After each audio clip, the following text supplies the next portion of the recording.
മക്കളെ, നമ്മൾ ഇന്നേ വരെ കണ്ടിട്ടുള്ള മലയാളം സിനിമകളിലെ ക്യാരക്ടേഴ്സിനെ വെച്ച് നമ്മൾ ഇന്ന് ഇംഗ്ലീഷിലെ പുതിയ കുറേ വാക്കുകൾ പഠിക്കാൻ പോവാണ്.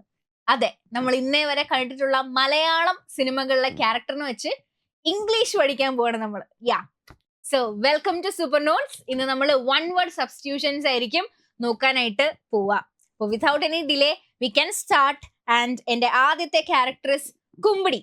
അതെ, കുമ്പിടിയാണ് എന്റെ ആദ്യത്തെ ക്യാരക്ടർ എന്ന് പറയുന്നത്. ഈ സിനിമ നന്ദനം സിനിമയിലെ ക്യാരക്ടറാണ് ജഗതി ശ്രീകുമാർ അഭിനയിച്ച കുമ്പിടി എന്ന് പറയുന്ന ഈ ഒരു ക്യാരക്ടർ. ഇതിനകത്ത് നമ്മൾ ഇന്നസെന്റിന്റെ ഒരു സീനുണ്ട്. അവിടെയുണ്ട്, ഇവിടെയുണ്ട്, ഡബിള്. അപ്പോ ആ ഒരു പുള്ളിനെ ആ ഒരു ദൈവിക ആ ഒരു ഇത് കൊടുത്ത് നിർത്തിയിരിക്കുന്ന ഒരു വ്യക്തിയാണ്, ഒരു സ്വാമിയാണ്. അപ്പൊ ഇവിടെ എന്തൊക്കെയാ വാക്കുകൾ ഞാൻ എടുത്തേക്കുന്നത്? Omnipresent. എന്താണ് ഒംനി പ്രസന്റ് എന്ന് പറയുന്നത്? One who is present everywhere, എല്ലായിടത്തും പ്രസന്റ് ആയിട്ടുള്ള ഒരാളെയാണ് നമ്മൾ ഒംനി പ്രസന്റ് എന്ന് പറയാതെ God almighty is omnipresent. And omnipotent, അതായത് one who is all powerful. രണ്ട് മന്ത്രമൊക്കെ പറഞ്ഞിങ്ങനെ വരും നമ്മുടെ കുമ്പിടി. ഇങ്ങനെ എന്താ അത്രയും പവർഫുൾ ആയിട്ടുള്ള Kumbidi. One who is all പവർഫുളിനെയാണ് നമ്മൾ എന്ത് പറയാ? ഒംനി പൊട്ടന്റ് എന്ന് പറയാം. അടുത്തത് വൺ ഹു നോസ് എവറിത്തിങ്, അയാൾക്ക് എല്ലാം അറിയായിരിക്കും. അതാണ് എന്ത് പറയുന്നത്? ഒംനിസിയന്റ് എന്ന് പറയുക. അപ്പോ ഒംനിസിയന്റ് എന്ന് പറയുന്നത് എന്താണ്? എല്ലാം അറിയുന്നവൻ, അവനാണ് കുമ്പിടി, ഒംനിസിയന്റ് എന്ന് പറയുന്നത്. So omnipresent, omnipotent, omniscient എന്ന് പറയുന്ന മൂന്ന് വാക്കിനി ഈ സിനിമ കാണുമ്പോൾ ഓർമ്മ വരണം. ഓക്കെ, ദാറ്റ് ക്യാരക്ടർ, അയാൾക്ക് എല്ലാം അറിയാം, അയാൾ എല്ലായിടത്തും ഉണ്ട്, അയാൾക്ക് എല്ലാ പവറും ഉണ്ട് എന്ന് നമ്മളിങ്ങനെ ആലോചിക്കണം അല്ലേ? ഓക്കെ, സോ നമ്മുടെ അടുത്ത ക്യാരക്ടർ ആരാന്ന് നോക്കാവേ. നമ്മുടെ ആട് 2 എന്ന് പറയുന്ന ഒരു സീക്വലാണിത്. ഇതിനകത്ത് ഇദ്ദേഹത്തിന്റെ പേര് ഞാൻ മറന്നുപോയി, ക്യാരക്ടറിന്റെ പേര് ഞാൻ മറന്നുപോയി. ഈ ഒരു ക്യാരക്ടറിന്റെ ഒരു ക്യാരക്ടറിസ്റ്റിക് ഫീച്ചർ എന്ന് പറയുന്നത് അയാൾ ഭയങ്കര പണത്തോട് ഇത്തിരി ആക്രാന്തമുള്ള ഒരാളാണ്. അപ്പൊ one who is greedy for money, അയാളെ നമ്മൾ അവാരിക്കസ് അല്ലെങ്കിൽ റപ്പേഷ്യസ് എന്നായിരിക്കും പറയുക. ഓക്കെ, ഒത്തിരി അധികം പണത്തിനോട് ഗ്രീഡി, ആക്രാന്തമുള്ള ഒരാളെ. അതേപോലെ ഇയാളുടെ ഒരു ഹോബി എന്ന് പറയുന്നത് ആന്റീക് സാധനങ്ങൾ കളക്ട് ചെയ്ത് വെക്കുക. എന്നിട്ട് ആ ഒരു കമ്മട്ടം കൊണ്ട് കൊടുക്കുമ്പോൾ ഇതേതോ പുരാതന വസ്തു അതാണ് എന്ന് പറയുന്നുണ്ട്. ആ ഒരു ആന്റീക് സാധനങ്ങളോടുള്ള ആ ഒരു കളക്ട് ചെയ്യുന്ന ഒരാളെ നമ്മൾ ആന്റിക്വറി എന്നാണ് പറയാ, ആന്റിക്വറി. അതേപോലെ ഈ പഴയ കാര്യങ്ങളെ കുറിച്ച് പഠിക്കുന്നതിനെ, ഏൻഷ്യന്റ് തിങ്സിനെ കുറിച്ച് സ്റ്റഡി ചെയ്യുന്നതിനെ നമ്മൾ ആർക്കിയോളജി എന്നാണ് പറയുന്നത്, ആർക്കിയോളജി. ഓക്കെ, അപ്പൊ ഇയാളുടെ ഈ ഒരു ക്യാരക്ടർ നമുക്കറിയാം. ഈ നമ്മുടെ ഷാജി പാപ്പൻ കമ്മട്ടൊക്കെ കൊണ്ട് കൊടുക്കുന്നു. ഇയാള് പണത്തിന് വേണ്ടി എന്താ ഭയങ്കര ഗ്രീഡിയാണ്. അയാൾ ഓൾറെഡി അയാൾക്ക് പണമുണ്ട്, എന്നാലും അയാൾ എന്താണ് ആ ഒരു സാധനം കൊണ്ടുപോകുക. അതേ സമയത്ത് നമ്മുടെ ഷാജി പാപ്പനോ പാപ്പരാണ്. അതെ, പാപ്പർ. ഇത് ആക്ച്വലി പോപ്പ എന്നാണ് നമ്മൾ പ്രൊനൗൺസ് ചെയ്യുക, പോപ്പ. ആൻഡ് നമ്മൾ അതിനെ പറഞ്ഞ് പാപ്പർ ആക്കി. അതിനെ നമ്മളിപ്പോ അങ്ങനെയാണ് പറയാറ്. അപ്പൊ പൈസ ഇല്ലാത്ത ഒരാളെ നമ്മൾ പാപ്പർ അല്ലെങ്കിൽ പോപ്പ എന്നാണ് പറയുന്നത്. ആൻഡ് പക്ഷെ ഇയാൾക്ക് പണമൊന്നുമില്ല. പക്ഷെ ഇയാൾ ആ ഒരു വടം വലി എന്ന് പറയുന്ന ഒരു കാര്യത്തിന്, അല്ലെങ്കിൽ അയാളുടെ പിള്ളേർക്ക് വേണ്ടി, അയാളുടെ കൂടെ നടക്കുന്ന പിള്ളേർക്ക് വേണ്ടി അയാൾ എന്തും ചെയ്യും. അത്രയും ഡെഡിക്കേറ്റഡ് ആയിട്ടുള്ള ഒരാളാണ്. ആൻഡ് അദ്ദേഹത്തെ നമ്മൾ സെഡ്യൂലസ് എന്ന് പറയുന്നുണ്ട്. സെഡ്യൂലസ്, അത്രയും ഡെഡിക്കേറ്റഡ് ആയിട്ട് നിൽക്കുന്ന എന്തൊരു കാര്യത്തിനും, അയാളുടെ വടംവലി ആവട്ടെ, അയാളുടെ പിള്ളേരുടെ കാര്യമാവട്ടെ, എന്തിനാവട്ടെ, അയാള് അത്രയും ഡെഡിക്കേറ്റഡ് ആയിട്ട് നിൽക്കുന്ന ഒരാളെ നമ്മൾ വാട്ട് വി സേ? സെഡ്യൂലസ് എന്നാണ് പറയുക. ഓക്കെ, അപ്പോ നമ്മള് ഒരു സിനിമയിൽ നിന്ന് തന്നെ എത്ര വാക്ക് പഠിച്ചു? 5 വാക്കുകൾ പഠിച്ചു. ഏതൊക്കെയായിരുന്നു? അവാരിക്കസ്, റാപ്പിഡസ്, ആന്റിക്വറി, ആർക്കിയോളജി, പോപ്പർ, നമ്മൾ പാപ്പർ എന്ന് പറയുന്ന പോപ്പർ, ആൻഡ് സെഡ്യൂലസ് എന്ന് പറയുന്ന 5 വാക്ക് ഒരൊറ്റ സിനിമയിലെ 2 ക്യാരക്ടേഴ്സിന് വെച്ച് പഠിച്ചു കഴിഞ്ഞിരിക്കുകയാണ്. അപ്പൊ നമ്മുടെ അടുത്ത സിനിമ നമ്മുടെ രോമാഞ്ചം സിനിമയിലെ ഈ ക്യാരക്ടറാണ്. നമുക്കറിയാം അർജുൻ അശോകൻ. ഈ ഒരു സീൻ, അർജുൻ അശോകൻ ആണെങ്കിൽ ഇങ്ങനെ വീട്ടിൽ നിന്ന് വെളിയിലോട്ട് ഇറങ്ങുന്നു. ഈ പുള്ളിയും നമ്മുടെ സൗബിനും പുറകെ പോകുന്നു. എന്നിട്ട് ഇങ്ങനെ ആ റെയിൽവേ പാളത്തിന്റെ സൈഡിൽ ചെന്ന് നിൽക്കുന്നു. എന്നിട്ട് ഇങ്ങനെ ഓരോ കാര്യം പറയുമ്പോഴാ ഇയാൾ അവിടെയാണ് തൂങ്ങിച്ചെത്തത്. ഇയാളിങ്ങനെ നിൽക്കുക, പറഞ്ഞു എന്ന് പറഞ്ഞിങ്ങനെ നിൽക്കുകയാണല്ലേ. ഒട്ടും പേടിക്കാണ്ട്, അത്രയും എന്താ പറയാ, ഒരു കൂസലും ഇല്ലാണ്ട് ഇങ്ങനെ നിൽക്കുകയാണ്. എന്നിട്ട് അവസാനം അതാണ് നമ്മുടെ അനാമിക മരിച്ച വീട് എന്ന് പറയുമ്പോൾ അങ്ങ് ഒരു ഓട്ടം ഓടുന്നുണ്ട്. അതാണ് നമ്മുടെ ഈ സീൻ, ആ ഒരു പേടിച്ചോടുന്ന ഒരു സീൻ.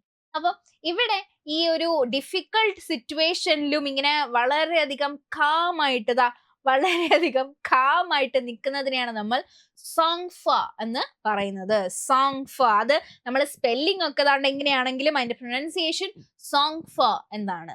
അതേപോലെ തന്നെ ഈ സിനിമയിൽ തന്നെ സെയിം ഈ ക്യാരക്ടറിന്റെ ഒരു ഇതെന്ന് പറയുന്നത് അമ്മയോട് ഇങ്ങനെ സംസാരിക്കുക, ഇങ്ങനെ കരഞ്ഞു കരഞ്ഞ്, അച്ഛനോട് പറയല്ലേ അമ്മ പ്ലീസ് അമ്മ, ഇങ്ങനെ കരഞ്ഞു കരഞ്ഞ് സംസാരിക്കുന്നുണ്ട്. പക്ഷെ നമ്മുടെ ഗ്യാസ് തീർന്നെന്ന് പറയാൻ വരുമ്പോഴത്തേനും ഞാൻ എന്താ വരുന്നു എന്നിങ്ങനെ ഇങ്ങനെ ഭയങ്കര ടഫായിട്ട് സംസാരിക്കുകയാണ്. അപ്പൊ പുറത്ത് നല്ല ടഫും ഉള്ളില് ഭയങ്കര സോഫ്റ്റ് ഹാർട്ടഡും ആണ് ഈ പുള്ളി. അപ്പൊ അതിന് നമ്മൾ മെലോ എന്ന് പറയുന്നുണ്ട്. മെലോ. അപ്പൊ ഇയാളുടെ രണ്ട് ക്യാരക്ടറിസ്റ്റിക്സ് അല്ലെങ്കിൽ ക്യാരക്ടർ സ്കെച്ച് ആണ് എന്ത്, സോങ് ഫ ആൻഡ് മെലോ. ഓക്കെ, അപ്പൊ ഇയാള് വളരെ സോഫ്റ്റ് ഹാർട്ടഡ് ആണ് ആൻഡ് അതേസമയം ഡിഫിക്കൾട്ട് സിറ്റുവേഷനിലൊക്കെ ഭയങ്കര കാം ആയിട്ട് നിൽക്കുന്ന ഒരാളാണ്.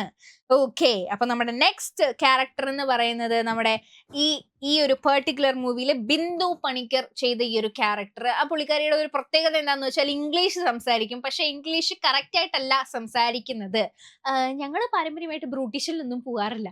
അതുപോലെ തന്നെ ദീസ് ആർ മൈ ഓർഫൻസ് എന്നൊക്കെ പറയുന്നുണ്ട്, പ്രോസ്റ്റിറ്റ്യൂട്ടീവ് ലുക്ക് എന്നൊക്കെ പറയുന്നുണ്ട്. അതായത് ഒരു വാക്കിനെ സിമിലർ സൗണ്ട് ഉള്ള മറ്റൊരു വാക്കുമായിട്ട് തെറ്റിച്ച് പറയുന്നതിനെയാണ് നമ്മൾ മാലപ്രോപ്പിസം എന്ന് പറയുന്നത്. എന്ത് പറയുന്നത്? മാലപ്രോപ്പിസം. ഈ മാലപ്രോപ്പിസം എന്ന് പറയുന്ന വാക്ക് ദ റൈവൽസ് എന്ന് പറയുന്ന ഒരു പഴയൊരു നോവൽ ഉണ്ട്. ആ നോവലിൽ നിന്നാണ് ഈ മാലപ്രോപ്പിസം എന്ന് പറയുന്ന ഒരു വാക്ക് ഡിറൈവ് ആകുന്നത്. ഈ പുള്ളിക്കാരിയുടെ ഒരു സെയിം ക്യാരക്ടറിസ്റ്റിക്സ് ഉള്ള വേറൊരു മാഡം മാലപ്രോപ്പ് എന്ന് പറയുന്ന ഒരു ക്യാരക്ടർ അതിനകത്തുണ്ട്. അപ്പൊ പുള്ളിക്കാരി ഇതുപോലെ തന്നെയാണ് എന്ത് ചെയ്യുന്നത്, ഇങ്ങനെ തെറ്റിച്ച് പറയാറുണ്ട്. അപ്പം അതിനെ ബേസ് ചെയ്തിട്ടാണ് ഈ മാലപ്രോപ്പിസം എന്ന് പറയുന്ന വാക്ക് ഒറിജിനേറ്റ് ചെയ്യുന്നത്. ആൻഡ് ഈ ഒരു പുള്ളിക്കാരിയുടെ ഈ ഒരു സ്വഭാവത്തെ, ഇംഗ്ലീഷ് ഇങ്ങനെ തെറ്റിച്ച് പറയുന്ന ഈ ഒരു സ്വഭാവത്തെ നമ്മൾ എന്ത് വിളിക്കുന്നു?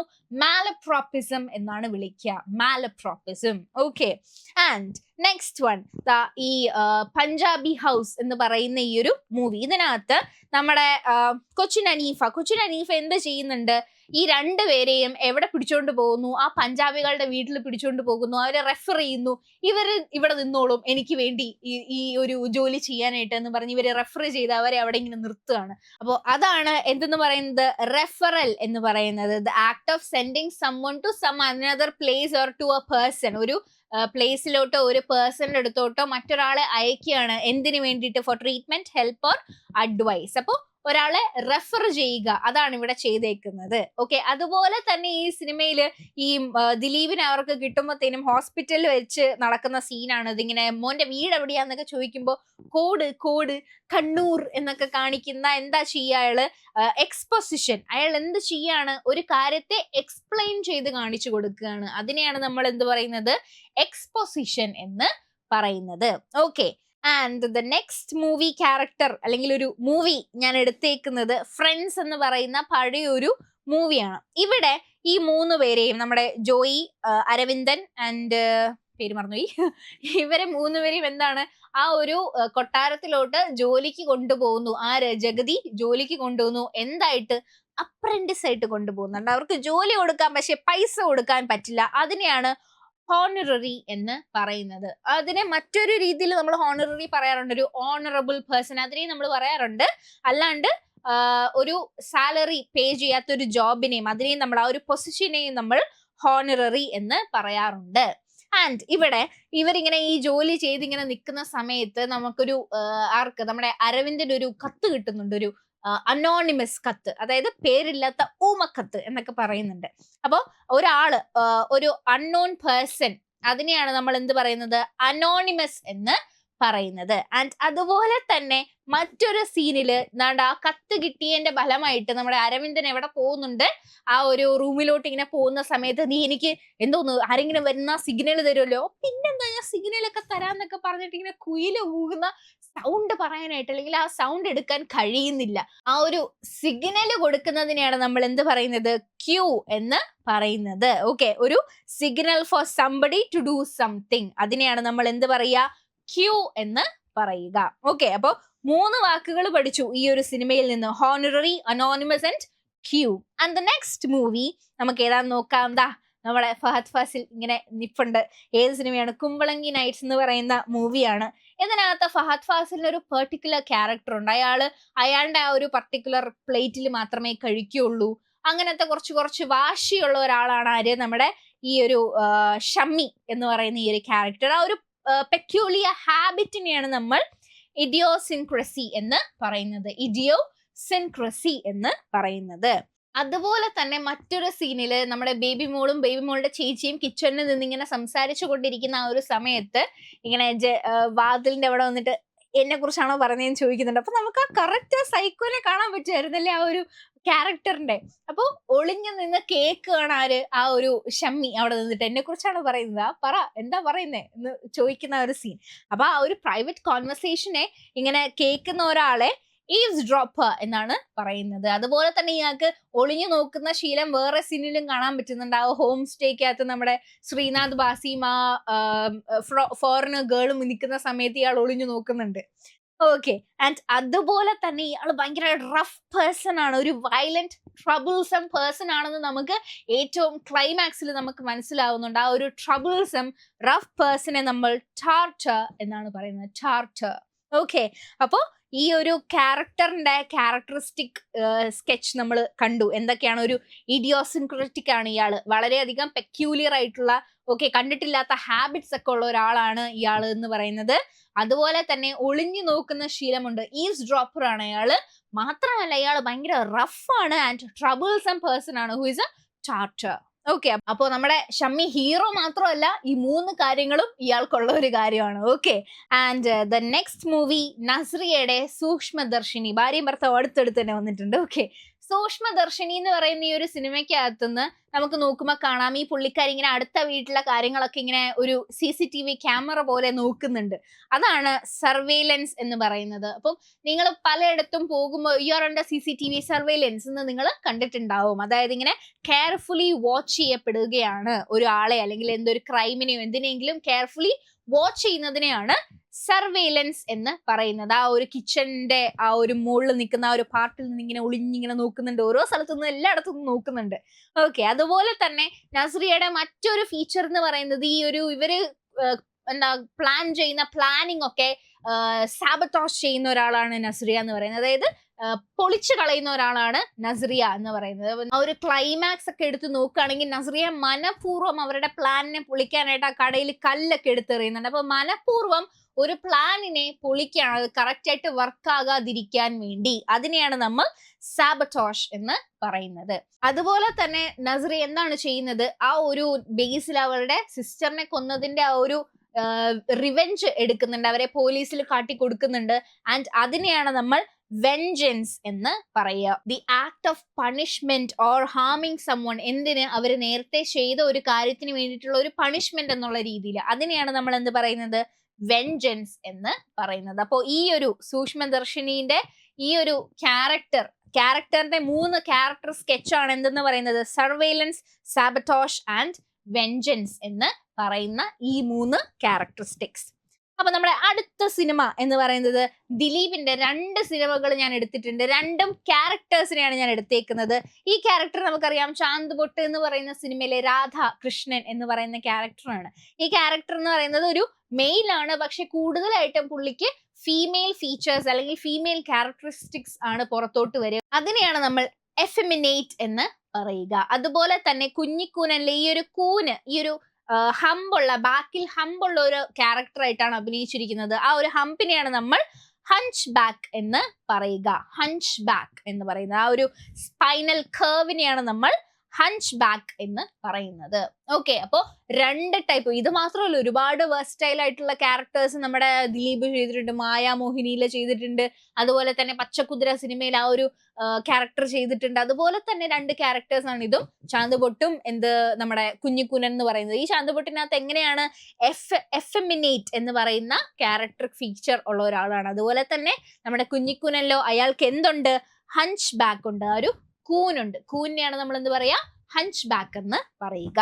അപ്പൊ നമുക്ക് അടുത്ത് നോക്കാം, ഏതാണ്, 2 കൺട്രീസ് എന്ന് പറയുന്ന സിനിമയാണ് എടുത്തേക്കുന്നത്. നമ്മുടെ മൈ ബോസ് പോലെ തന്നെ ഇവരുടെ 2 പേരുടെ ഒരു കോംബോ കാണാൻ പറ്റിയ ഒരു സിനിമയാണ് അല്ലെ 2 കൺട്രീസ് എന്ന് പറയുന്നത്. രണ്ടും എന്താ പറയാ, like full on fun, full on തമാശയൊക്കെ ഉള്ള ഒരു മൂവി ആയിരുന്നു 2 കൺട്രീസ് ആൻഡ് മൈ ബോസ് എന്ന് പറയുന്ന മൂവി. അപ്പൊ ഇവിടെ 2 കൺട്രീസിനകത്ത് നമുക്കറിയാം, ഈ ഒരു മൂവിയിൽ നമുക്ക് ദിലീപിനെ കാണാം എങ്ങനെ ഫോറിൻ കൺട്രിയിൽ, കാനഡ എന്ന് പറയുന്ന കൺട്രിയിൽ പോയി താമസിക്കുകയാണ് ആര്, നമ്മുടെ ദിലീപ്. അതിനെയാണ് ഇമിഗ്രന്റ് എന്ന് പറയുന്നത്. എന്ത്? ഇമിഗ്രന്റ് എന്ന് പറയുന്നത്. പക്ഷെ പോകുന്ന സമയം ദിലീപ് എന്ത് മറന്നില്ല, നമ്മുടെ സുഹൃത്തായ അവിനാശിന് പുള്ളിയുടെ കാര്യങ്ങളൊക്കെ ചുമതലകളൊക്കെ ഏൽപ്പിക്കുക, പൊക്കാളി കൃഷിയുടെ ഇതൊക്കെ കോൺട്രാക്റ്റും കാര്യങ്ങളൊക്കെ ഏൽപ്പിക്കാനായിട്ട് മറന്നില്ല. അപ്പോൾ ആ ഒരു transfer of one's authority to someone, അതിനെയാണ് നമ്മൾ ഡെലിഗേറ്റ് എന്ന് പറയുന്നത്. ഡെലിഗേറ്റ് എന്ന് പറയുന്നത്. അത്രയും എന്താ വലിയ ബിസിനസ് ആയിരുന്നു പുള്ളിക്ക്. ആ വലിയ ബിസിനസ് എന്താണ്, അയാളുടെ സുഹൃത്തിനാണ് കൊടുത്തത്, അവിനാശ് എന്ന് പറയുന്ന സുഹൃത്തിന്. അപ്പോൾ ആ ഒരു ട്രാൻസ്ഫറിനെയാണ് നമ്മൾ ഡെലിഗേറ്റ് എന്ന് പറയുന്നത്. അതുപോലെ തന്നെ ഇദ്ദേഹം, നമ്മുടെ ഈ ദിലീപിന്റെ ഈ ഒരു ക്യാരക്ടർ ഉല്ലാസ് എന്ന് പറയുന്ന ക്യാരക്ടർ എന്താണ്, പൈസയ്ക്ക് വേണ്ടി എന്തും ചെയ്യാൻ മടിക്കാത്ത ഒരാളാണ്. കല്യാണം വരെ കഴിച്ചു പൈസയ്ക്ക് വേണ്ടി. പിന്നെ ക്ലൈമാക്സ് ഒക്കെ ആകുമ്പോൾ ആ ഒരു ഇഷ്ടമൊക്കെ വരുന്നുണ്ട്, സ്വാഭാവികം, സിനിമയാണല്ലോ.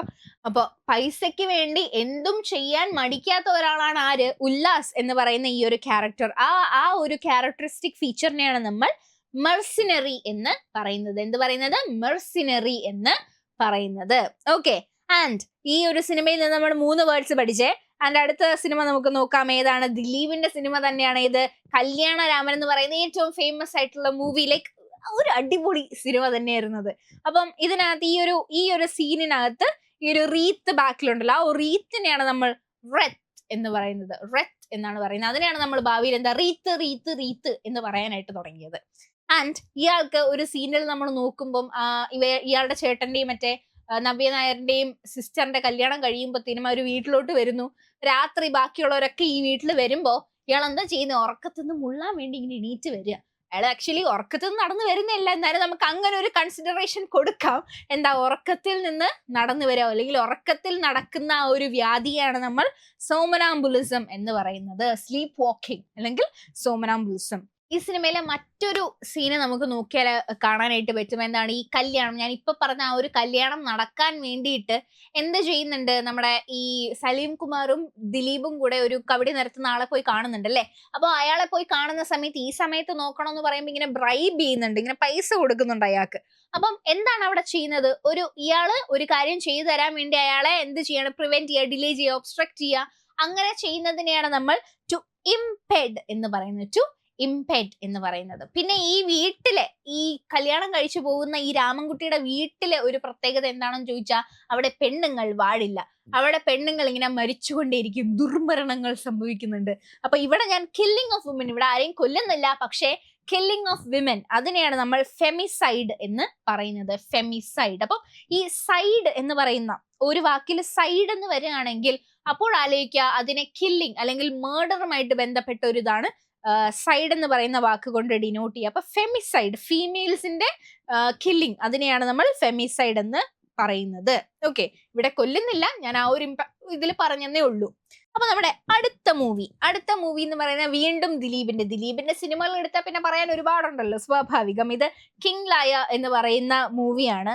ആൻഡ് ഇവിടെ ഈ പുള്ളിക്കാരൻ മെഡോണയുടെ ക്യാരക്ടറിന്റെ അടുത്ത് ഇങ്ങനെ കാണിക്കുന്നുണ്ട്. എന്താ കാണിക്കുന്നത്? Pretend to be someone what he is not. അയാള് അല്ലാത്ത കാര്യം, ഇയാള് പണക്കാരനോ ഒന്നും അല്ല, അയാള് ഏതോ വീട്ടിന്റെ ടെറസിലൊക്കെയാണ് താമസിക്കുന്നത്. അപ്പൊ ആ ഒരു ഇത് മറച്ചുകൊണ്ട് അയാൾ വേറെന്തോ ആണെന്ന് കാണിക്കുകയാണ്. അപ്പൊ അങ്ങനെ കാണിക്കുന്നതിനെയാണ് നമ്മൾ ഹിപ്പോക്രൈറ്റ് എന്ന് പറയുന്നത്. ഓക്കെ, അതുപോലെയാണ് ആ സിനിമയിലെ മറ്റൊരു സീൻ. ഈ പർട്ടിക്കുലർ സീൻ എന്ന് പറയുന്നത് ആ ഫോണിനകത്ത് എടാ ഫാം ഹൗസ്, എടാ ഫുള്ളിന്റെ ഫുള്ളിന്റെ ഹാഫ് പൈന്റ് എന്നൊക്കെ പറയുന്ന ആ ഒരു കോമിക്കൽ സീക്വൻസ് ഉണ്ടല്ലോ, അതാണ് ഇവിടെ. എന്താ, ഇയാൾ എത്ര പറഞ്ഞിട്ടും അവന് മനസ്സിലാവുന്നില്ല, ആ ഒരു അണ്ടർസ്റ്റാൻഡ് ചെയ്യാനായിട്ട് കഴിയുന്നില്ല. Very complicated and difficult to understand. അതിനെയാണ് നമ്മൾ ടർജിഡ് എന്ന് പറയുന്നത്. ടർജിഡ്. ഓക്കെ. ആൻഡ് ഇയാളുടെ ഈ ഒരു ക്യാരക്ടറിന്റെ വേറൊരു ക്യാരക്ടറിസ്റ്റിക് ഫീച്ചർ എന്ന് പറയുന്നത് ഈ സിനിമയിലെ 2 ക്യാരക്ടേഴ്സ്, ലാലിന്റെയും പുള്ളിയുടെ വൈഫിന്റെയും, ഈ 2 പക്ഷവും ഇയാൾ നിൽപ്പുണ്ട്. അപ്പം വൺ ഹു ചേഞ്ചസ് സൈഡ്സ്, 2 വശവും ഇങ്ങനെ ചേഞ്ച് ചെയ്യുക, സൈഡ്സ് ചേഞ്ച് ചെയ്ത് അങ്ങോട്ടും ഇങ്ങോട്ടും ചാടി നിൽക്കുന്ന ഒരാളെ നമ്മൾ ടേൺ കോട്ട് എന്ന് പറയുന്നു. Turncoat. അപ്പം ഈ ഒരു ക്യാരക്ടറിന്റെ ക്യാരക്ടറിസ്റ്റിക് ഫീച്ചേഴ്സ് ആണ് എന്തെന്ന് പറയുന്നത് ഈ ഹിപ്പോക്രൈറ്റ്, ടേൺ കോട്ട് ആൻഡ് ടർജിഡ് എന്ന് പറയുന്ന ഈ ഫീച്ചേഴ്സ്. ഓക്കെ, അപ്പോ നെക്സ്റ്റ് മൂവിയിലോട്ട് നമ്മൾ പോവാണ്, and which is the Kilukkam എന്ന് പറയുന്ന സിനിമ. ഈ സിനിമയ്ക്കകത്ത് ഈ ഒരു പെർട്ടിക്കുലർ സീൻ എടുത്ത് നോക്കുകയാണെങ്കിൽ നമുക്കറിയാം, ഇങ്ങനെ ലോട്ടറി പത്രത്തിൽ നിന്ന് ആ നമ്പർ വായിച്ചു കൊടുക്കുന്നു, ഇന്നസെന്റ് ലോട്ടറി നോക്കുന്നു, ആൻഡ് അടിച്ചു മോളെ എന്ന് പറഞ്ഞ് വീഴാണ്. വീണിട്ട് കരയാണോ ചിരിക്കാണോ ഒന്നും നമുക്ക് അറിയത്തില്ല. അപ്പൊ ഈ ഇന്നസെന്റ് പിന്നെ നമുക്ക് മനസ്സിലാവും ഇന്നസെന്റിനെ പറ്റിച്ചതാണ്. അപ്പൊ ഇന്നസെന്റിന് നമുക്ക് എന്ത് ചെയ്യാം, എളുപ്പത്തിൽ പറ്റിക്കാൻ കഴിയും. Who is a gullible. അപ്പോ എളുപ്പത്തിൽ പറ്റിക്കാൻ കഴിയുന്ന ആളെയാണ് നമ്മൾ എന്ത് പറയാ, ഗളിബിൾ എന്ന് പറയാം. നമ്മുടെ കൂട്ടത്തിൽ നമ്മുടെ ഫ്രണ്ട്സ് ഒക്കെ ഉണ്ടാവും. എനിക്കുണ്ട് ഒരു ഫ്രണ്ട്, എന്ത് പറഞ്ഞാലും വിശ്വസിക്കും, നമുക്ക് പെട്ടെന്ന് പറ്റിക്കാനൊക്കെ പറ്റുന്ന ഒരാളാണ്. അപ്പൊ അടുത്തത്, ഇയാൾക്ക് ലോട്ടറി അടിച്ച സമയത്ത് ഇയാൾക്കുണ്ടായ ആ ഒരു സന്തോഷം, ആ സന്തോഷം കാരണം ഇയാൾ ബോധം കിട്ടിങ്ങനെ താഴേക്ക് വീഴണം. ആ ഒരു എക്സ്ട്രീം ഹാപ്പിനെസ്സിനെയാണ് നമ്മൾ യൂഫോറിയ എന്ന് പറയുന്നത്. യൂഫോറിയ. ഓക്കെ. ആൻഡ് അപ്പോ അടുത്തൊന്ന് നോക്കിയോ, നമ്മുടെ ഗിരിയേട്ടൻ, ഓം ശാന്തി ഓശാന എന്ന് പറയുന്ന സിനിമയിലെ ഗിരിയേട്ടന്റെ ക്യാരക്ടർ സ്കെച്ച് എങ്ങനെയായിരിക്കും? ഇദ്ദേഹത്തിന്റെ ഈ ഒരു വണ്ടിയിലെ ഈ ബാക്ക് സീറ്റ് അത് വളരെയധികം നോട്ടിസബിൾ ആണ്.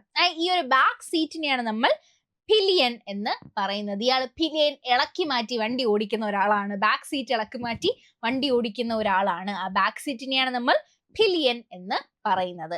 ഇതുപോലെ ഈ സിനിമയ്ക്കകത്ത് അജു വർഗീസിന്റെയും നിവിൻ പോളിയുടെയും ഒരു സീക്വൽ കാണിക്കുന്നുണ്ട്. ഇവരെന്തോണ് പട്ടാളക്കാരായിട്ട് ഇങ്ങനെ പോകുന്നത്. കാര്യം അവരെന്തോ ഒരു കാര്യം എക്സ്പ്ലെയിൻ ചെയ്യുന്ന ആ ഒരു രീതിയാണ്. അപ്പൊ അത്രയും ക്രൂവലായിട്ട് അജു വർഗീസ് എന്തോ ആരോട് ചെയ്തിട്ടുണ്ട്, നിവിൻ പോളിയോട് ചെയ്തിട്ടുണ്ട്. അത്രയും എക്സ്ട്രീം ക്രൂവൽ ആൻഡ് അൺപ്ലസന്റ് കാര്യത്തെയാണ് നമ്മൾ ബാർബറസ് എന്ന് പറയാ. ബാർബറസ് എന്ന് പറയാ.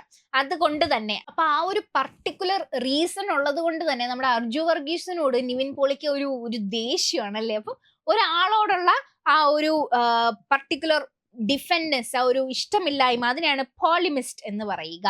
ഓക്കെ. അപ്പൊ ഇയാൾ എന്താണ്, ഇയാളുടെ പിലിയൻ മാറ്റി വണ്ടി ഓടിക്കുന്ന ഒരാളാണ്. ആൻഡ് ഇയാൾക്കൊരു ക്രിട്ടിക്കൽ ആയിട്ടുള്ള വളരെ ക്രൂവൽ ആയിട്ടുള്ള ഒരു സംഭവം ഉണ്ടായിട്ടുണ്ട്. മാത്രമല്ല ആ ഒരു കാരണം കൊണ്ട് തന്നെ ഇയാൾ ആ ഒരു പർട്ടിക്കുലർ പേഴ്സണോട് പോളിമിസ്റ്റിക് ആയിട്ടാണ് പെരുമാറുക. അജു വർഗീസിനെ എവിടെ വെച്ച് കണ്ടാലും ഇടിക്കാൻ നിൽക്കും. അതുപോലെ പെരുമാറുന്നതിനെയാണ് എന്താ, പോളിമിസ്റ്റിക്, അല്ലെങ്കിൽ ഇയാളൊരു പോളിമിസ്റ്റ് ആണെന്ന് പറയുക.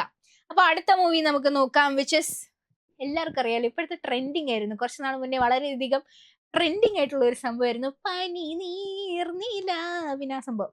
അപ്പൊ ഇവിടെ എന്താണ്, നമ്മുടെ ഈ ജോജിനെ ഇയാൾ എന്താ ചെയ്യുന്നത്, ഇയാൾ ഇങ്ങനെ പറഞ്ഞിങ്ങനെ വിശ്വസിപ്പിക്കുക, ഇങ്ങനെ ഓരോ കാര്യങ്ങൾ ഇങ്ങനെ പറഞ്ഞ് വിശ്വസിപ്പിച്ച് അയാളുടെ വശത്താക്കി പറ്റിച്ചു. അതാണ് എന്ത് പറയുന്നത്, കോൺമാൻ എന്ന് പറയുന്നത്. അതായത് one who cheats or tricks someone by gaining their trust. അയാളുടെ വിശ്വാസം പിടിച്ചു പറ്റി അയാളെ പറ്റിക്കുക, അതിനെയാണ് കോൺമാൻ എന്ന് പറയുന്നത്. അപ്പൊ ഞാൻ ഇതൊക്കെ പറഞ്ഞു തന്നിട്ട് ഞാൻ പോയിട്ട് പിന്നെ വരാം എന്നൊക്കെ പറഞ്ഞ് പോവുകയാണ്. അതിനെയാണ് എന്താ, കോൺമാൻ എന്ന് പറയാം. ഓക്കെ. അടുത്തത് നോക്കിക്കോ, നമ്മുടെ പുലിവാൽ കല്യാണം എന്ന് പറയുന്ന ഈ ഒരു സിനിമയിലെ ഈ ഒരു ക്യാരക്ടറിനെ ഞാൻ എടുത്തേക്കുന്നത്. പുള്ളി എന്താണ്, ഒരു ഡ്രൈവറാണ്, ഒരു ടാക്സി ഡ്രൈവറാണ്, വിച്ച് ഇസ് ചോഫ. ഒരു ടാക്സി ഡ്രൈവർ അല്ലെങ്കിൽ ഒരു കാർ ഹയർ ചെയ്ത് ഓടിക്കുന്ന ഒരു ഡ്രൈവറിനെയാണ് നമ്മൾ ചോഫ എന്ന് പറയുക. അതുമാത്രമല്ല അദ്ദേഹത്തിന്റെ കൂടെയുള്ള ആൾക്കാർ എന്ത് പറഞ്ഞാലും ഇയാൾ എന്ത് ചെയ്യും, വിശ്വസിക്കും. അതിനെയാണ് നമ്മൾ ക്രെഡുലസ് എന്ന് പറയാ. ക്രെഡുലസ്. അപ്പൊ ഇയാൾ എന്താ ചെയ്യുന്നത്, ഇതാണ്ട സലീം കുമാർ എന്തൊക്കെയോ ഇരുന്ന് പറയാ, അതൊക്കെ ഇങ്ങനെ ഇരുന്ന് ശരിയാ ശരിയെന്ന് പറഞ്ഞ് കേട്ടോണ്ടിരിക്കുകയാണല്ലേ. അപ്പം എന്ത് പറഞ്ഞാലും വിശ്വസിക്കുകയാണ്. അതുപോലെ തന്നെ സലീം കുമാർ എവിടെ പോയാലും ഇയാളും കൂടെ കാണും. ആ മറ്റേ പാട്ട് സ്ഥലത്ത്, ആ പ്രോഗ്രാമിന്റെ സ്ഥലത്ത്, മറ്റേ സ്കെലിട്ടൺ എടുക്കാൻ എവിടെ പോയാലും ഇവർ രണ്ടുപേരും ഒരുമിച്ചാണ്. They are partner in crime. അതിനെയാണ് നമ്മൾ അക്കോംപ്ലിസ് എന്ന് പറയുന്നത്. പാർട്ട്ണർ ഇൻ ക്രൈമിനെയാണ് നമ്മൾ അക്കോംപ്ലിസ് എന്ന് പറയുക. ഓക്കെ. അപ്പൊ ഈ സിനിമയിൽ നിന്നും ഈ ഒരു ക്യാരക്ടറിന്റെ നിന്നും നമ്മൾ എന്താ 3 വാക്കുകൾ പഠിച്ചു അല്ലെ. ആൻഡ് ദ നെക്സ്റ്റ് മൂവി, ഈ മൂവി എന്ന് പറയുന്ന വളരെ നല്ലൊരു മൂവിയാണ്. വളരെ ലൈക്ക് ഫീൽ ഗുഡ് ആയിട്ടുള്ള നോർത്ത് 24 കാതം എന്ന് പറയുന്ന മൂവിയാണ് ഫഹദ് ഫാസിലിന്റെ. നിങ്ങൾ കണ്ടിട്ടില്ലാത്തവരുണ്ട് എന്നുണ്ടെങ്കിൽ ഒന്നിരുന്ന് കാണുക. ഒരു മൈൻഡിന് ഒരു ഇത്തിരി റിഫ്രഷ്മെന്റ് ഒക്കെ കിട്ടുന്ന, പഠിച്ചൊക്കെ ഭയങ്കരമായിട്ട് ബോറൊക്കെ പഠിച്ച് മടുത്ത് പഠിച്ച് തളർന്നൊക്കെ ഇരിക്കുമ്പോൾ ഈ ഒരു മൂവിയൊക്കെ ഇരുന്ന് കാണുക. നല്ലൊരു ഫീൽ ഗുഡ് മൂവിയാണ്. അപ്പൊ ഇതിനകത്ത് 3 ക്യാരക്ടേഴ്സ് ഉണ്ട്. നമ്മുടെ നെടുമുടി വേണു, ഫഹദ് ഫാസിൽ ആൻഡ് പേര് മറന്നു. അപ്പം ഈ 3 ക്യാരക്ടേഴ്സിൽ ഫഹദ് ഫാസിലിന് OCD ഉണ്ട്. അതായത് എല്ലാം വളരെ പെർഫെക്റ്റ് ആയിരിക്കണം. ഞാൻ ചെയ്യുന്ന കാര്യം എല്ലാം എക്സ്ട്രീം OCD ഉള്ള ഒരാളാണ് ആരെന്ന് പറയുന്നത്, ഫഹദ് ഫാസിൽ എന്ന് പറയുന്നത്. അപ്പൊ അയാൾ ഭയങ്കര സ്ട്രിക്റ്റ് സെൽഫ് ഡിസിപ്ലിൻ ഉള്ള ഒരാളാണ്. അതിനെയാണ് നമ്മൾ അസെറ്റിക് എന്ന് പറയാ. അസെറ്റിക് എന്ന് പറയുന്നത്. അതേ സമയത്ത് നമ്മുടെ ഈ പുള്ളിക്കാരി, ഞാൻ സീരിയസ്ലി പേര് പറഞ്ഞു, പുള്ളിക്കാരി എന്താണ്, വളരെയധികം അൺസെൽഫിഷ് ആണ്. ഒരു സോഷ്യൽ വർക്കർ ആണ് പുള്ളിക്കാരി. അപ്പം അവരെന്താ ചെയ്യുന്നതെന്ന് വെച്ചാൽ, ഇയാൾക്കൊരു ക്രൈസിസ് വന്നപ്പോ അവരുടെ കാര്യം പോലും ആലോചിക്കാണ്ട് ഇയാളെ ഹെൽപ്പ് ചെയ്യാനായിട്ട് പോവാണ്. അപ്പൊ അതിനെയാണ് നമ്മൾ ആൾട്രൂയിസ്റ്റ് എന്ന് പറയാ, ആൾട്രൂയിസ്റ്റ് എന്ന് പറയുക. അതേ സമയത്ത് ഒരു പർട്ടിക്കുലർ കാര്യത്തിൽ ഇയാളൊരു രാഷ്ട്രീയ അങ്ങനെ ബാക്ക്ഗ്രൗണ്ട് ഒക്കെ ഉള്ള ഒരാളാണ്. അപ്പൊ ഒരു കാര്യത്തിൽ ഒത്തിരി അധികം എക്സ്പീരിയൻസ് ഉള്ള ഒരാളാണ്. അപ്പൊ അയാളെയാണ് നമ്മൾ വെറ്ററൻ എന്ന് പറയാ, വെറ്ററൻ എന്ന് പറയുന്നത്. ഓക്കെ, അപ്പൊ ഈ ഒരു 3 ക്യാരക്ടേഴ്സിന്റെ ക്യാരക്ടർ സ്കെച്ചാണ് നമ്മൾ കണ്ടത്. 3 ക്യാരക്ടറിസ്റ്റിക്സ്. ഒരാളെന്ന് പറയുന്ന എക്സ്ട്രീം OCD ഉള്ള ഒരാളെന്താ ഒത്തിരി അധികം ഹെൽപ്ഫുൾ ആയിട്ടുള്ള ഒരാള് അത്രയധികം എക്സ്പീരിയൻസ് ഉള്ള ഒരാള്. അതാണ് അസെറ്റിക്, ആൾട്രൂയിസ്റ്റ് ആൻഡ് വെറ്ററൻ എന്ന് പറയുന്ന 3 വാക്കുകൾ. ഓക്കെ, ആൻഡ് അടുത്ത നോക്കിയോ, അടുത്ത മൂവി മമ്മൂട്ടിയുടെ the best, one of the best, the best എന്ന് പറയാൻ പറ്റില്ല, one of the best movies. കാര്യം എല്ലാ മൂവീസും ബെസ്റ്റ് ആണ്, ഏത് റാങ്ക് ചെയ്യണമെന്ന് അറിയത്തില്ലല്ലോ. അപ്പൊ one of the best movies ആയ ബ്രഹ്മയുഗം എന്ന് പറയുന്നതിനകത്ത് ഈ 2 ക്യാരക്ടേഴ്സ് ഉണ്ട്, കുടമൻ പോറ്റിയും ആൻഡ് കേളു, അങ്ങനെ എന്തോ ആയിരുന്നു തോന്നുന്നു പേര്. അപ്പൊ ഇവരുടെ 2 പേരുടെയും ക്യാരക്ടറിസ്റ്റിക്സ് ആണ് നോക്കുന്നത്. ഈ കേളു എന്ന് പറയുന്ന ഭയങ്കര ഒരു വൾണറബിൾ ക്യാരക്ടറാണ്. അതായത് അയാൾക്ക് ഹെൽപ്പ് വേണം, ആരെങ്കിലും അയാളെ സഹായിക്കണം, ഫുഡ് വേണം, അങ്ങനെയൊക്കെ പറഞ്ഞ ആ ഒരു മനയിലോട്ട് വരുന്ന ഒരാളാണ്, ഹു ഈസ് വൾണറബിൾ. അതേ സമയത്ത് കുടമൻ പോറ്റി എന്ന് പറയുന്ന എന്താണ്, ഈ ഒരു ആള് ഭയങ്കര ഡോമിനന്റ് ആണ്, എല്ലാവരെയും ഭരിക്കുന്ന ഒരു വലിയൊരു യജമാനനെ പോലെ നിൽക്കുന്ന, എല്ലാവരെയും ഡോമിനേറ്റ് ചെയ്ത് അയാളുടെ കൺട്രോളിൽ നിർത്തുന്ന ഒരു സബ്ജുഗേഷൻ അല്ലെങ്കിൽ സബ്ജുഗേറ്റ് ആണ് ഇയാള് കൊടമൻ പൂറ്റി എന്ന് പറയുന്ന ഈ ഒരാള്. അപ്പോ ആ ഒരു ഡോമിനേഷൻ, എല്ലാത്തിനെയും അണ്ടർ കൺട്രോളിൽ വെച്ചിരിക്കുന്നതിനെയാണ് സബ്ജുഗേഷൻ എന്ന് പറയുന്നത്. അതുപോലെ തന്നെ വളരെയധികം സഹായം വേണ്ട അല്ലെങ്കിൽ പ്രൊട്ടക്ഷൻ ആവശ്യമുള്ള ഒരാളെ നമ്മൾ വൾണറബിൾ എന്ന് പറയുന്നു. ഈ 2 ക്യാരക്ടേഴ്സിനെ നോക്കുക. ആൻഡ് നെക്സ്റ്റ് വൺ, മേരിക്കുണ്ടൊരു കുഞ്ഞാട് എന്ന് പറയുന്ന ഈ ഒരു മൂവിയിലെ ആരെയാണ്, ബിജു മേനോനെയാണ് ഞാൻ എടുത്തേക്കുന്നത്. ഇയാളെ എപ്പോ നോക്കിയാലും കഴിച്ചുകൊണ്ടേയിരിക്കും, എല്ലായിടത്ത് പോയാലും ഇങ്ങനെ കയ്യിൽ എന്തെങ്കിലുമൊക്കെ കാണും കഴിക്കാൻ വേണ്ടിയിട്ട്. കപ്പലണ്ടി, പഴം, പുട്ട് എല്ലാം കഴിക്കുന്നത് കാണാൻ പറ്റുന്നുണ്ട്. ഒത്തിരി അധികം കഴിക്കുന്ന ഒരാളെയാണ് നമ്മൾ ഗ്ലൂട്ടൻ എന്ന് പറയാ, ഗ്ലൂട്ടൻ എന്ന് പറയുക. അതുപോലെ തന്നെ ഇയാൾ ഒത്തിരി അധികം സംസാരിക്കില്ല. എന്ന് ചോദിച്ചാലും നാളത്തെ സൂപ്പർ ഫാസ്റ്റിന് പോണം, എന്താ പറഞ്ഞേ, നാളെ സൂപ്പർ ബ്രേക്ക്ഫാസ്റ്റ് ആണെന്ന്, അങ്ങനെ എന്താ പറയാ, അത്രയും കുറച്ച് സംസാരിക്കുന്ന ഒരാളെയാണ് റെറ്റിസെന്റ് എന്ന് പറയുന്നത്, റെറ്റിസെന്റ് എന്ന് പറയുന്നത്. അതുപോലെ തന്നെ ഇയാള് അവിടെ ആ വീട്ടിൽ മറ്റൊരാളുടെ പേരിലാണ് കഴിയുന്നത്, അല്ലെ, ജോസേട്ടൻ എന്ന് പറയുന്ന ഒരാളുടെ പേരിലാണ് കഴിയുന്നത്. അപ്പൊ അതിനെയാണ് who pretend to be someone else, അതിനെയാണ് നമ്മൾ ഇംപോസ്റ്റർ എന്ന് പറയുന്നത്. ഒരു കള്ളനായിട്ട് അവിടെ മറ്റൊരാളുടെ പേരിൽ അവിടെ കഴിയുന്നതിനാണ് ഇംപോസ്റ്റർ എന്ന് പറയുന്നത്. അപ്പോ ഇയാളുടെ ക്യാരക്ടറിസ്റ്റിക്സ് എന്ന് പറയുന്നത് എന്താണ്, ഹീസ് എ ഗ്ലൂട്ടൻ, ഒരുപാട് കഴിക്കുന്ന ആളാണ്, ആൻഡ് റെറ്റിസെന്റ്, ഒത്തിരിയധികം സംസാരിക്കാത്ത ആളാണ്, മാത്രമല്ല അയാൾ ഒരു കള്ളനാണ്, ഇംപോസ്റ്റർ ആണ്, അല്ലെ, അതാണ്. ഓക്കെ, അപ്പം ഈ 3 ക്യാരക്ടേഴ്സ് ആണ് ഈ ഒരു ക്യാരക്ടറിന്റെ ക്യാരക്ടറിസ്റ്റിക് ഫീച്ചർ എന്ന് പറയുന്നത്. അപ്പോൾ ഇന്നത്തെ ഈ ഒരു മലയാളം സിനിമയിലെ ഒരുപാട് ക്യാരക്ടേഴ്സിനെ നമ്മൾ കണ്ടു, ആ ക്യാരക്ടേഴ്സിന്റെ തന്നെ ഒരുപാട് ക്യാരക്ടറിസ്റ്റിക് ഫീച്ചേഴ്സ് നിങ്ങൾ കണ്ടു. അപ്പം നിങ്ങൾക്ക് ഇഷ്ടമുള്ള ഇതുപോലത്തെ ക്യാരക്ടർ, അവരുടെ ക്യാരക്ടറിസ്റ്റിക് ഫീച്ചേഴ്സ് ഒക്കെ നിങ്ങൾ കമന്റ് ചെയ്യുക. ആൻഡ് ഇതുപോലുള്ള മറ്റൊരു ക്ലാസ്സിന് വേണ്ടിയിട്ട് വെയിറ്റ് ചെയ്യുക. Thank you.